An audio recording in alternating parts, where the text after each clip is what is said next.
They called me a failure and uninvited me from Thanksgiving. So I made sure their fancy dinner was served at MY multi-million-dollar restaurant, then dropped the ultimate truth bomb they'd never forget. You know, sometimes life hands you a moment so unbelievable, so laced with bitter irony, that all you can do is stand back and watch the fireworks. They uninvited me from Thanksgiving. Family only, my mother, Margaret, texted. But the kicker? They chose to celebrate in my restaurant, the one they didn't even know I owned. That's when I decided their perfect holiday was about to become my ultimate reckoning. It was a Tuesday morning, just 2 days before Thanksgiving. I was in my office, a half-empty mug of cold coffee on my desk, surrounded by holiday staffing charts. My company, Sterling Group Hospitality, 7 restaurants, 2 catering businesses, nearly 200 employees, was gearing up for one of the busiest days of the year. My head was swimming with logistics, reservations, and menus. Then my phone buzzed. It was Margaret. The text was short, sharp, like a tiny blade against my skin. Clara, we've decided on family only for Thanksgiving this year. Find somewhere else to eat. The reservation at the Gilded Spoon is just for the real family. Love, Mom. I reread the words, my chest tightening, as if a physical hand had just pressed down hard.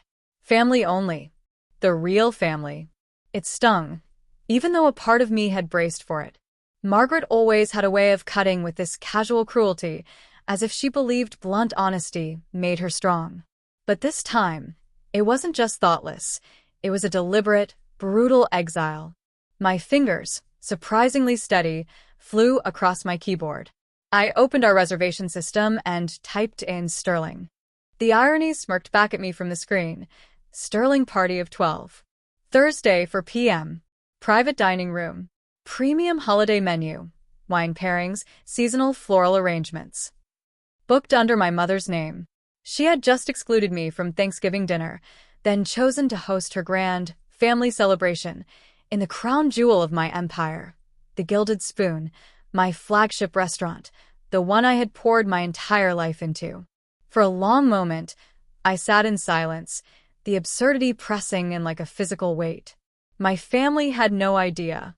They had no clue that the restaurant they wanted to flaunt, that the elegant experience they reserved so eagerly, was created by the daughter they dismissed as an underachiever, the one who dropped out of law school to chase silly food trucks. I leaned back in my chair, staring out the tall glass window at the dining floor below. The place pulsed with energy, chefs moving like a choreographed ballet, servers polishing glasses until they gleamed, the kitchen exhaling aromas of garlic, rosemary, and fresh bread. The Gilded Spoon was a living testament to my sacrifices, my long nights, my relentless refusal to quit. To them, though, I was just Clara. My phone buzzed again. It was Ben, my general manager. His voice, warm and professional as always. Good morning, Clara. Ready for the big week? I swallowed hard. Ben, we need to discuss the Sterling reservation for Thursday. Of course, he replied. Party of 12, private dining room. They requested the premium package. Your mother seemed very excited when she booked it. Said it was going to be a perfect family celebration. That knot in my chest hardened. Perfect family celebration without me. I need you to cancel that reservation, I said. Ben's pause was audible. Cancel? Clara, it's Tuesday. Thanksgiving is in 2 days. I know. It's nearly a $3,000 booking. The food is ordered. The staff assigned. The room decorated. I'll cover the costs. I cut in, my voice tight, but the reservation has to go. His voice dropped. May I ask why? Is there an issue with payment? It's a personal matter. Please call Mrs. Sterling and inform her the Gilded Spoon can't accommodate their party. Silence hung heavy before he spoke again, slower this time. You realize finding a table for 12 on Thanksgiving will be nearly impossible for them. A bitter laugh rose in my throat. I'm sure they'll figure something out. When the call ended, I stood at the window again. The restaurant sparkled with pre-holiday anticipation. My staff moved confidently, completely unaware of the private drama unfolding behind their employer's calm expression. They saw me as a leader, A builder, someone who had climbed from a battered food truck to Michelin stars. But to my family, I was a misstep, a story they never told with pride. My older brother, David, the celebrated lawyer. My younger sister, Sarah, the nurse with 2 children and a respectable life. They were Margaret's trophies, their names polished like silver for dinner parties. And me? I was the daughter who worked weekends, holidays, and late nights in kitchens. The one who never married, who never gave them the simple narrative of success they craved. They thought my choices made me less. What they didn't know was that my less had grown into more than they could imagine. $12 million in annual revenue, 200 employees who depended on me, an empire they'd never bothered to ask about. 30 minutes later, Ben called back. Clara, I reached your mother. She was not pleased. Demanded to speak with the owner directly. I allowed myself a small, grim smile. What did you tell her? That the private dining room had a scheduling conflict. She asked about the main dining room, but I said we're fully booked, which is true. Perfect. She said this is ruining their holiday, that she had family flying in. She was very upset. I'm sure she was, I said softly. Then Ben hesitated, lowering his voice. Clara, may I ask something? Why are you canceling your own family's dinner? I stared at the ceiling for a moment, willing the answer not to break me. Because they uninvited me, Ben. She said it was for family only. He was quiet then. But your family. Apparently not the right kind. Later, my phone buzzed with messages from my siblings. Sarah, Mom told me about Thanksgiving. Are you okay? Want to come to our house instead? David, Mom just wants to keep it simple this year. Dad, your mother is stressed. Don't take it personally. Each text was a plaster over a deep wound. Shallow comforts that completely avoided the cruelty at the heart of it. Margaret wanted me absent. They all knew it was wrong, but none would challenge her. I ignored the messages. My heart was already beating in a rhythm of steel. This year would not end like every other, with me quietly swallowing their judgment. When the call finally came, I knew it would. My mother's voice trembled. Clara, something terrible happened. The Gilded Spoon canceled our reservation 2 days before Thanksgiving. Can you believe it? I bit the inside of my cheek to keep from laughing. Oh no, that's awful. Which restaurant? The Gilded Spoon. It was perfect. Everything arranged, and now it's ruined. Your Uncle George is flying in. Your cousin Mary is driving from Phoenix. Everyone was coming.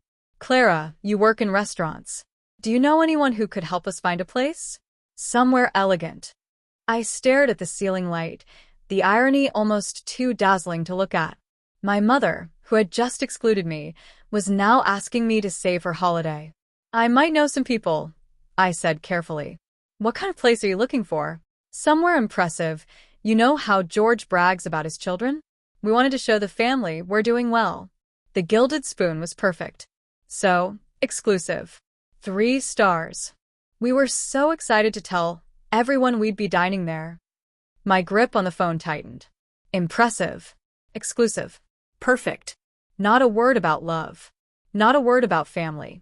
Let me see what I can do, I told her. As I hung up, a thought burned in my chest, equal parts pain and resolve. If my family wanted a performance, then maybe it was time I stepped onto the stage. The curtain was about to rise. That evening, the city lights outside my office shimmered against the glass. I stayed late, scribbling notes, restless energy humming through me. For the first time in years, I wasn't just hurt. I was angry. An anger that tasted almost electric, sharper than the knives I'd once used in cramped food trucks. My phone rang again. I almost ignored it, but when I saw the name Mom, I picked up. Her voice trembled with false sweetness. Clara, I'm so glad you answered. We're in a terrible bind. The Gilded Spoon was perfect, and now we have nothing. Do you know how humiliating it is? Uncle George is flying in tomorrow. Your cousin Mary's on the road already. We can't possibly tell them there's no plan. Can you help us? You must have connections. I pressed my lips together, forcing my voice calm. I might know some people. But Margaret, Why did you decide on family only in the first place?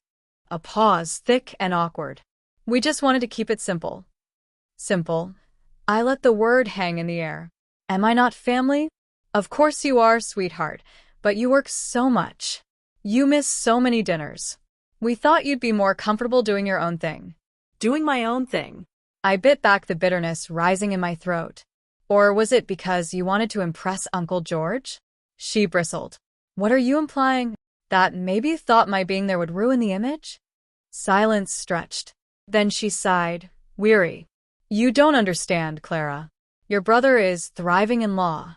Sarah has a wonderful family. And George always compares his children's successes.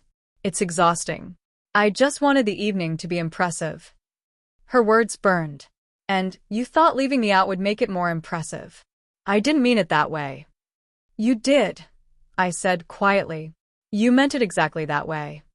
We ended the call on a brittle note, her pleading for me to make some calls, me promising only that I'd see what I could do. Afterward, I paced my office, thoughts sharp and jagged. This was about more than a dinner. This was about years of dismissal, about the way my family crafted a narrative where I was always the outsider. I could feel the weight of their judgments pressing against my ribs. But beneath it, something else stirred. Resolve. They thought I was powerless. They thought I was a failed dreamer clinging to food trucks. They had no idea that the very ground beneath their feet, the dinner they craved so desperately, belonged to me.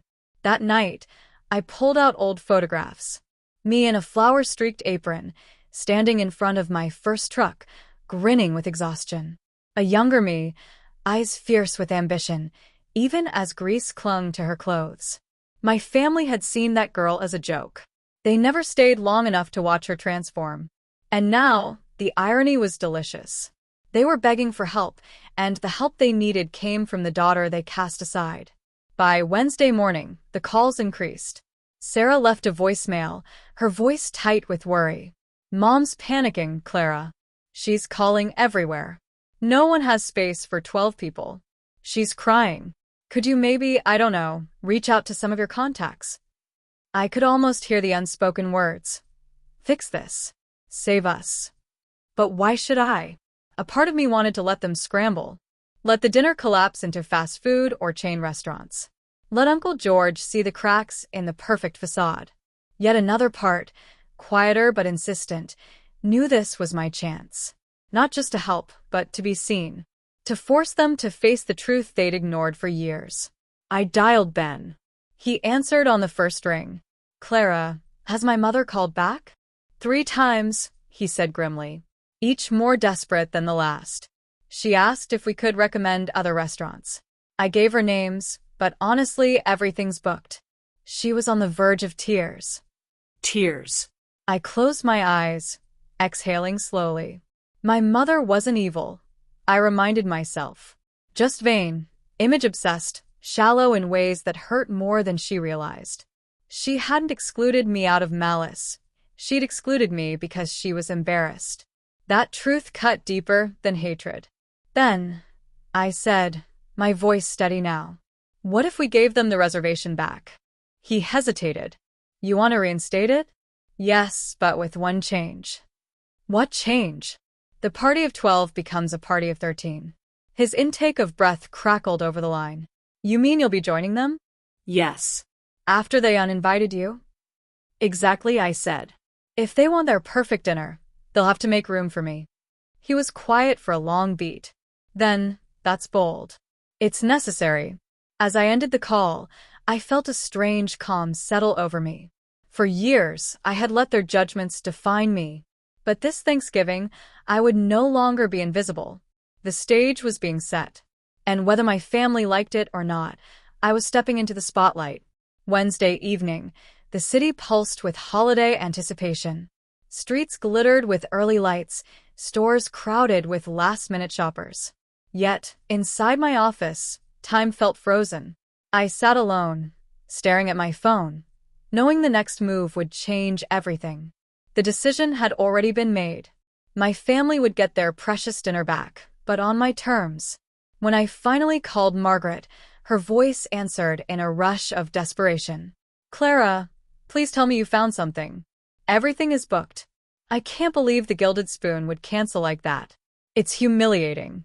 George arrives tomorrow and Mom, I interrupted softly. I might be able to help. The silence on her end was sharp with hope. Really? You can? Clara, you'd be saving us. I have some connections, I said carefully. I know someone who might have influence at the Gilded Spoon. Oh, Clara, that would be incredible. You're a lifesaver. What do we need to do? There's one condition, I said. Her breath hitched. Condition? Yes. The reservation will be for 13 people, not 12. The silence stretched so long I could hear my own pulse. Finally, she whispered. 13? But who would the 13th be? Me, I answered. The quiet that followed was louder than any shout. Margaret's voice, when it came, was strained. Clara, I thought. I mean, we just assumed you'd be too busy. Busy or not, I'm family, I said. And if the Gilded Spoon reopens that dining room for you, then I will be seated at that table. She inhaled sharply, and I pictured her pacing the kitchen floor, phone pressed to her ear, pride and panic wrestling in her chest. Clara, this dinner, it's important. We wanted to show the family that we're doing well. George brags about his children constantly, and we thought. You thought I'd spoil the picture? I finished for her. No, sweetheart, that's not. It's exactly that, I said, my voice calm but unyielding. So, here's the deal. 13 people or none at all. That's the only way you'll walk into the Gilded Spoon tomorrow night. Her breath trembled over the line. Then soft. All right. 13. A strange satisfaction unfurled in my chest, but it wasn't triumph. It was something darker, heavier. For the first time, my mother was bargaining with me, not dismissing me. Good, I said. I'll make some calls. We hung up, and I sat in the dim light of my office, staring at the city skyline. The irony was so thick it felt surreal. My mother, who had deemed me unworthy of family Thanksgiving, was begging me for access to my own restaurant. Ben knocked gently before stepping inside. You wanted to see me? I nodded. I'm reinstating this sterling reservation.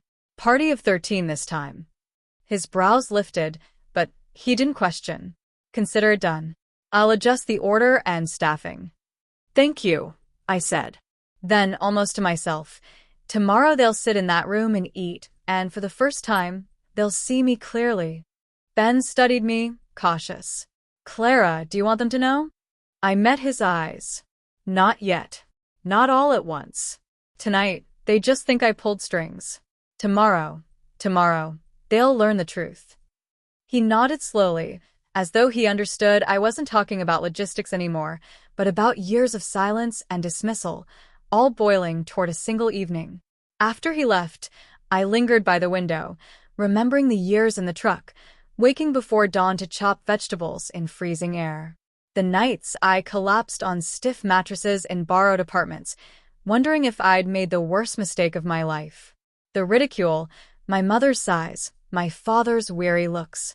David's smug jokes about gourmet tacos. And yet, through it all, I had believed. I had built. And now the Gilded Spoon gleamed like a jewel. 3 Michelin stars crowning what they once called a fantasy. Tomorrow, when they walked through those doors, they wouldn't be able to dismiss me anymore. Late that night, Sarah called. Unlike Mom, her tone carried genuine worry. Clara, is it true? Did you get the reservation back? Yes, I said simply. Oh, thank God. Mom was hysterical. She said you worked a miracle. I don't know how you pulled it off, but thank you. Her gratitude warmed me, but beneath it, I sensed the same blind spot as always. They had no idea I was the miracle. Sarah, I asked quietly, did it ever bother you that Mom called it family only? There was a pause. Of course it did, but you know how she is. She didn't mean it literally. She meant it enough to exclude me. Sarah sighed, guilt heavy in her voice. I just didn't want to make it worse. That was the story of my family. No one wanted to make it worse, so they all just let it be bad. When the call ended, I sat in the dark, the city lights painting my reflection across the glass. Tomorrow, I thought, would be more than dinner. It would be theater. My family wanted a perfect image for Uncle George. I would give them one, but the image wouldn't be theirs. It would be mine for once. I would not be the forgotten daughter in the background. I would be the revelation sitting at the head of the table, the truth they couldn't escape. As midnight neared, I whispered into the empty room, words no one else could hear. Tomorrow, they'll learn whose house they're really dining in. Thanksgiving morning dawned gray and restless. The kind of day where the sky feels low enough to touch. The Gilded Spoon kitchen was already alive with energy by 8 a.m. Steam rising from simmering pots, knives clattering against cutting boards, chefs moving with precision born of weeks of preparation. I walked the floor quietly, taking it all in. This was my kingdom, my empire in motion. But tonight, it would double as a stage for a play my family didn't even know they were part of. By mid-morning, my phone rang. Predictably, it was Margaret. Her voice carried forced brightness. "Clara, thank you again for pulling strings. The Gilded Spoon actually reinstated us. I don't know how you managed it, but it's a miracle. You're amazing." Her praise was so syrupy, it almost made me laugh. A week ago, I was too busy, too embarrassing to sit at her table. Now, I was amazing. "I'm glad it worked out," I said, keeping my tone steady. "I told your father. You must know someone very important." Who is it? "The manager?" The chef. I let silence stretch a moment before replying. "Someone with influence." Her laugh was nervous. "Well, thank heavens you do. Otherwise, it would have been a disaster. George is already in town, and he was impressed when he heard we were dining here. He always brags about his son, the surgeon, and his daughter, the investment banker. You know, this was our chance to show we're doing just as well." Her words landed like stones in my chest. Not joy about being together, not excitement about sharing a holiday. Just bragging rights. Just image. "Mom," I said softly, "do you ever wonder why I'm not someone you brag about?" She hesitated. "Clara, that's not fair, is it?" "Isn't it? David's law practice, Sarah's family. You parade them around like trophies. What am I to you?" There was a long pause, then quietly, "You're different." Different. The word I'd lived under my whole life, wielded like a polite knife. We ended the call soon after, her voice growing brittle with defensiveness, mine cool with determination. By afternoon, my siblings started messaging. "David, pragmatic as always. Mom says you saved Thanksgiving. Whatever you did, thanks." His words were efficient, emotionless, like a business transaction. Sarah, softer. "I'm glad you'll be with us tonight. It wouldn't feel right without you." Her sincerity almost soothed me, but only almost. At 3 o'clock sharp, Ben appeared in my office. "Everything's ready. Private dining room is set. Staff prepped. The Sterlings will be here at 4. "Good," I said, straightening my jacket. He studied me with quiet concern. "You don't have to do this, you know. You could just let them eat. Let them leave. Keep your secret safe." I met his gaze. No, Ben. "Tonight, the secret ends." At 4 o'clock, the Sterling family arrived. I watched from the shadows of the dining room entrance as they poured in. David in his tailored suit. Sarah balancing a toddler on one hip. Dad looking tired but content. Margaret glowing with pride. They admired the chandeliers, the polished wood, the elegance of the Gilded Spoon's private dining room. And then they saw me. Margaret blinked, startled, before forcing a smile. "Clara, you're here." "I am," I said, stepping forward. 13, remember?" A hush fell as I joined them at the long table. My siblings exchanged uncertain glances, but no one spoke. Finally, Uncle George, tall and imposing with a booming voice, broke the silence. "Well, now, Clara, good to see you. What do you do these days?" "Still tinkering with food trucks." The words hit like a slap, though his tone was genial. He didn't mean harm. He simply didn't know. I smiled faintly. Something like that. Dinner began with forced pleasantries. Wine poured into crystal glasses, silverware clinking against fine china. Conversations swirled around David's cases, Sarah's children, George's endless boasting about his own. I stayed quiet, listening, the outsider, even at my own table, until George turned back to me. And you, Clara, tell us more. Your mother said you helped secure this reservation. That must mean you have powerful friends in the industry. I saw Margaret stiffen, her fork pausing midair. She hadn't expected the spotlight to swing my way so soon. I do, I said, letting the words settle. But not in the way you think. David chuckled lightly. Come on, Clara. Don't be mysterious. Who do you know? A maitre d'? A wine supplier? I set my glass down deliberately. I know the owner. The table went still. Margaret laughed too quickly. Yes, she knows the owner. That's how we got back in. No, I said, my voice sharper now. I am the owner. The silence that followed was profound. Forks froze halfway to mouths. Eyes widened. Air thickened with disbelief. You? George asked, incredulous. You own the Gilded Spoon? I held his gaze steadily. I do. The Gilded Spoon and 6 other restaurants, 2 catering companies. Together they employ over 200 people. Last year we grossed $12 million. David blinked. Sarah's lips parted. Dad set down his glass with a muted clink. And Margaret's face drained of color. I thought, she whispered, I thought you were still with food trucks. I was, I said evenly. That's where it started. But you never asked what it became. The silence was heavier now, shame coiling through it. I could see the cracks spreading across my mother's carefully constructed image. For years, she had carried the story of her struggling, unconventional daughter. And now, in front of George, in front of everyone, that story had collapsed. George was the first to recover. Remarkable, he said, his voice booming again. From a truck to an empire. That's the kind of grit I admire. You must be very proud, Margaret. Margaret swallowed, her hands trembling against her napkin. Yes, she said, her voice faint. Yes, I am.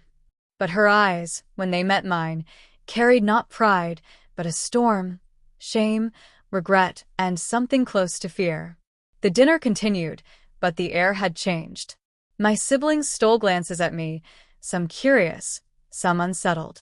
George peppered me with questions, genuinely impressed, while Margaret sat in brittle silence, her facade cracking with each answer I gave.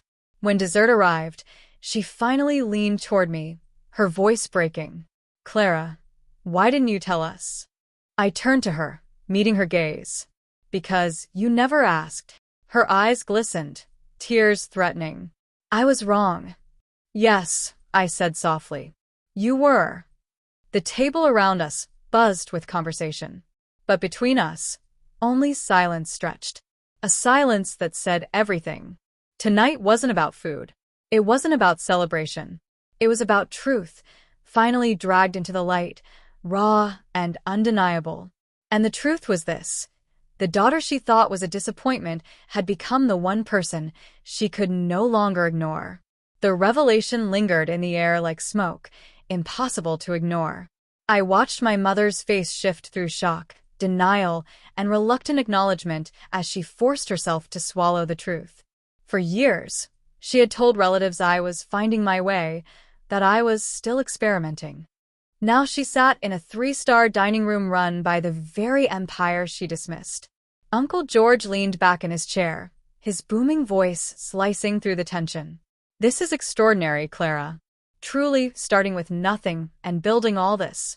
That's the American dream.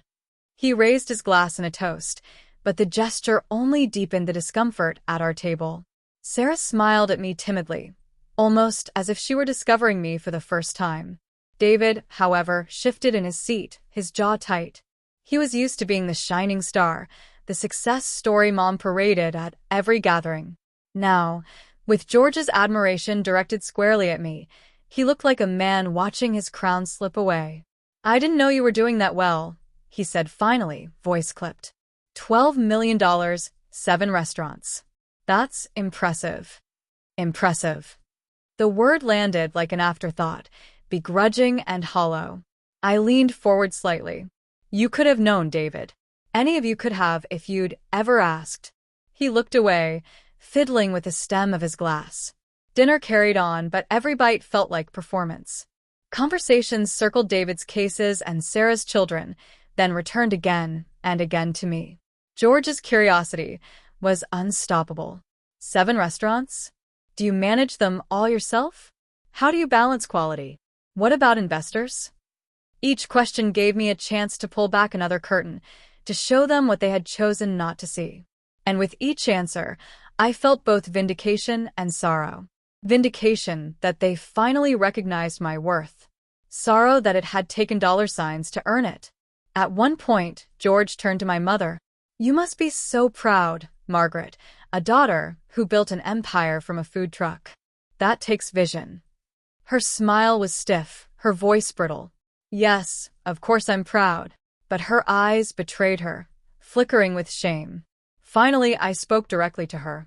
Mom, do you realize what happened here? You uninvited me from Thanksgiving dinner because you were embarrassed. Then you begged me to save the dinner you planned, not knowing it was mine to give. And now you sit here pretending pride because George admires me. The table stilled. Sarah whispered, Clara, but I held up a hand. No, I said louder now. It's time we stopped pretending. You thought I was failing. You thought I was less. And you decided that meant I didn't belong at this table. Margaret's lip trembled. Clara, please. This isn't the time. It's exactly the time. I cut in. Because for once, you can't look away.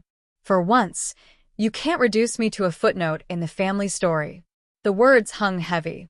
Dad cleared his throat, his deep voice rumbling. Clara, your mother just didn't understand. None of us did. But tonight proves how wrong we were. His attempt at peace felt hollow. Understanding after the fact wasn't absolution. David finally snapped, his voice edged with defensiveness. You can't blame Mom for not bragging about you. She didn't know. You kept it hidden. I turned to him, my voice steady. Did I? Or did you never ask? You never wanted to hear about my work because you assumed it didn't matter. Sarah's eyes brimmed with tears. She's right, she whispered. We never asked. The silence that followed was brutal. My mother's hands twisted her napkin into shreds, her composure unraveling with it. Uncle George, perhaps sensing the storm, tried to lighten the mood. What matters now is that you've built something remarkable. Families misunderstand each other sometimes. Tonight can be a new beginning. But for me, the moment wasn't about smoothing over. It was about truth. I looked at my mother, her eyes glossy, her lips quivering. Tell me honestly, I said. Were you sorry because you hurt me? Or sorry because you didn't know I was successful? The question cut through the air, like a blade. She opened her mouth, closed it, then finally whispered, both. I leaned back, studying her. Which matters more? Her tears slipped free. Excluding you. That's what I regret most. Not your success. Just forgetting that you were my daughter before anything else. The admission cracked something inside me. For a moment, I saw not the image-obsessed woman desperate to impress her brother, but a mother realizing the damage she had caused. Yet doubt still lingered. Would she have felt that regret if the truth hadn't come out in such spectacular fashion? Dessert arrived, pumpkin tartlets, cinnamon gelato. But the sweetness only highlighted the bitterness in the air. Conversation stumbled along awkwardly, the earlier bravado drained from the room. During a lull, Margaret reached under the table and squeezed my hand. Her grip was shaky, but earnest.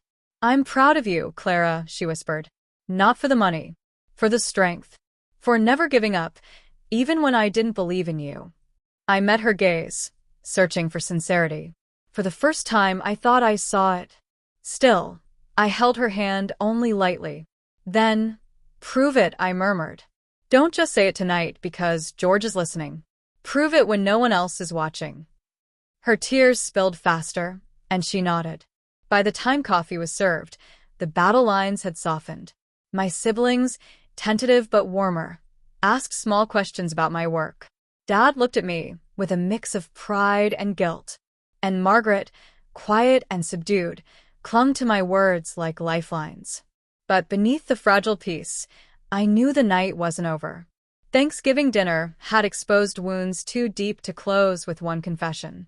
As we left the table, I caught my reflection in the polished glass doors of the Gilded Spoon. My posture straight, my chin high. For once, I wasn't invisible. For once, the family had been forced to see me as I truly was. But what they would do with that truth, that was a question for another day. The night after Thanksgiving, I lay awake long after the city had quieted, replaying every word, every glance across that table. The dinner itself was flawless. The Gilded Spoon staff executed it with the elegance I demanded, each course arriving like a work of art. But beneath the perfection of the meal, emotions had tangled into a web too tight to ignore.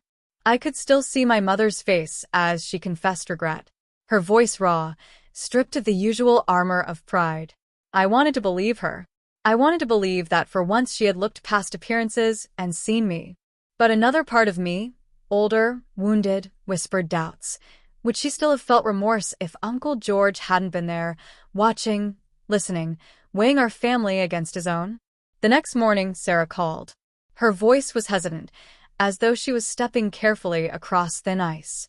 "Clara, last night was intense, but I'm glad you were there. Really glad." "Are you?" I asked softly. "Yes," she said firmly. "I know we've let you carry this distance alone. We should have asked more, cared more. I'm sorry for that." Her words warmed me, but they also carried guilt. My sister had always been kind, but passive. She'd never defended me, never challenged Margaret's narrative. And yet, hearing her apology now felt like a bridge being tentatively rebuilt. Later that day, David texted a clipped message. "You've done well. Congrats." Nothing more. His pride wouldn't let him say what needed saying, but even that begrudging acknowledgement was more than he'd ever given me before. Still, it was my mother's silence that echoed loudest. She didn't call. She didn't text. She simply disappeared into the quiet of her house, and I couldn't tell if she was ashamed or simply overwhelmed. Days passed. Work consumed me again. The endless machinery of the restaurant world, holiday parties to coordinate, catering contracts to finalize. But beneath the surface, I felt a tug I couldn't ignore. The dinner had cracked something open, but cracks left alone either heal or spread. I needed to know which it would be. A week later, I drove to my parents' house. The front lawn still bore the remnants of autumn, leaves scattered like forgotten confetti. Inside, the air smelled of cinnamon candles and something older, heavier, like unspoken words. Margaret was in the kitchen, folding laundry at the counter, her movements mechanical. When she saw me, she froze. "Clara," she whispered. I set my bag down, heart pounding. "We need to talk." She nodded, eyes glistening. "I know." We sat at the kitchen table, the same table where I had once done homework, where she had once scolded me for grades that weren't good enough, where silence had been louder than praise. "Why didn't you call?" I asked. Her hands twisted the fabric in her lap. "Because I didn't know what to say. Everything I said that night sounded wrong. I didn't want to hurt you more." "You already did," I said quietly. "For years, you made me feel like I was less than my siblings, like what I was building didn't count." Tears spilled down her cheeks. I was wrong. I thought success had to look a certain way. A law degree, a family, something easy to explain at dinner parties. I didn't see that what you built was greater than any of that. Her honesty shook me. For years, I had begged silently for her recognition. And now, finally, it was here. Yet it wasn't triumph I felt. It was grief for the years wasted, the years unloved. "Do you know what hurt most?" I asked. She looked up. "What?" "That you didn't even ask. You never wanted to know what my work really was. You never asked how I was surviving, or if I was happy. You just assumed I was failing." She covered her mouth with her hand, sobbing softly. "I know, and I hate myself for it." I reached across the table, hesitated, then laid my hand over hers. "If you mean that, then things have to change. Not just words, Mom." She nodded fiercely, gripping my hand. They will, I promise. That promise became the seed of something new. Over the next months, she began showing up, not with judgment, but with curiosity. She visited the Gilded Spoon during the day, meeting my staff, asking questions about supply chains and menu planning. At first, her questions were awkward, fumbling, but slowly she began to understand. She even volunteered at our charity dinner, serving meals to families who had nothing. For the first time, I saw her humbled, moved by the weight of lives outside her own image. Still, doubt lingered in me. Was she proud because she finally saw me, or because she finally had something to brag about? One evening, after a long day of service, I drove her home. In the quiet of the car, she said, "I used to tell myself I wanted to protect you from disappointment. But the truth is, I was the one disappointed. Disappointed that you weren't what I imagined, and that was my failure, not yours." Her voice cracked. "I don't want to lose you again, Clara. Tell me what I can do to make this right." I pulled the car to the curb, tears pricking my eyes. "Just be my mother. Not my judge. Not my critic. Just my mother." She nodded, reaching for my hand. And for the first time in years, I let her hold it. But even as hope stirred, a shadow remained. Families don't transform overnight. Patterns carve deep grooves, and climbing out of them takes time. I didn't know if we could ever erase the years of dismissal. But maybe, just maybe, we could start again. That night, alone in my apartment, I stood by the window overlooking the city. Lights flickered across the skyline, vibrant and alive. And for the first time in a long time, I felt a cautious peace. I had demanded truth at that Thanksgiving table, and I had received it. Painful, imperfect, but real. The question that lingered was whether the truth would be enough to build something lasting, or whether it was just a fragile truce, waiting to crack. 6 months slipped by like pages turning in a book, each chapter a cautious step towards something new between my mother and me. At first, I expected her attention to fade, that once the shine of my revelation dulled, she would retreat to her old ways, clinging to David's courtroom victories and Sarah's family stories. But to my surprise, she didn't. She came to the Gilded Spoon often, not as a customer demanding special treatment, but as a guest who genuinely wanted to understand. She asked questions about the menu, about how I sourced ingredients, even about staffing challenges. She lingered in the kitchen, watching the chefs at work, marveling at the choreography of it all. The first time she volunteered at our charity gala, handing plates of roasted chicken to families who had nothing, I watched her face change. The pride she had once reserved for appearances melted into something softer, more grounded. For the first time, I saw her moved, not by what others would say, but by what she was actually witnessing. And yet, the doubt never fully left me. Every time she introduced me to someone new, her voice carried an edge of triumph. "This is my daughter, Clara. She owns Sterling Group Hospitality, 7 restaurants, 2 catering companies, 3 Michelin stars." Her words were glowing, rehearsed, almost too polished. I wondered if she was proud of me or proud of what I had become to others. One night, after a late service, we sat together at the Gilded Spoon's bar. The restaurant had emptied, the air rich, with the lingering scent of garlic and wine. She sipped tea while I unwound with a glass of water. "Clara," she said, her tone tentative, "I've been thinking a lot about that night, Thanksgiving, about how I excluded you." I kept my eyes on the glass in my hands. She swallowed hard. "I realized now it wasn't about you. It was about me. About my fear that you'd make me look small compared to George's children. I was shallow, and I let that fear dictate everything. I will regret that for the rest of my life." Her honesty pierced me. I searched her face for insincerity, but all I saw was vulnerability. Still, I asked the question that haunted me. If I hadn't been successful, if I really had been barely scraping by with a food truck, would you still regret excluding me? Her eyes brimmed with tears. Yes. Because I excluded my daughter. Not my resume, not my net worth. My daughter. The simplicity of her words nearly undid me. I wanted to believe her, but part of me still held back because love tested in success is easy. Love tested in failure. That's what proves truth. Over the months, small moments gave me reason to hope. She no longer asked about profit margins first. Instead, she asked if I was sleeping enough, eating enough, finding joy in the chaos. She attended Sarah's kids' soccer games and David's legal seminars with the same enthusiasm she once reserved only for bragging rights. It was as though she was finally learning that being present mattered more than being impressive. But the question lingered in my heart.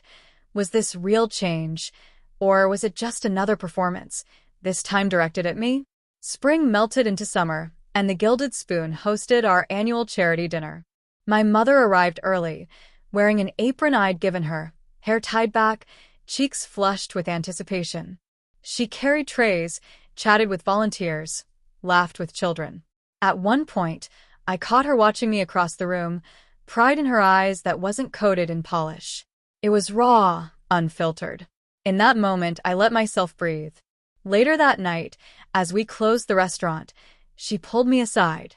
"Clara," she said, gripping my hand tightly. "Thank you for letting me in, for giving me another chance. I don't deserve it, but I want to earn it every day."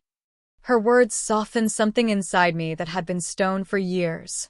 And yet, when I lay in bed afterwards, staring at the ceiling, I couldn't stop the thought that threaded through me. People change, but do they ever fully change? Or do they simply learn to play a different role? I remembered that Thanksgiving table, her hands trembling as she admitted shame. I remembered the way her eyes flicked toward George, desperate not to lose face. And I remembered the years before, when my worth to her had been measured against everyone else's expectations. The truth was, I didn't know if she loved me for who I was, or if she had simply replaced disappointment with pride. But maybe I realized that was enough for now. Because what mattered most wasn't her perfection. It was her effort. The Thanksgiving dinner at the Gilded Spoon became a story we told often. A family legend of sorts. My siblings retold it with laughter, glossing over the pain, remembering only the drama of the revelation. For them, it was entertainment. For me, it was something deeper, a turning point, both painful and liberating. I had walked into that room invisible and walked out undeniable.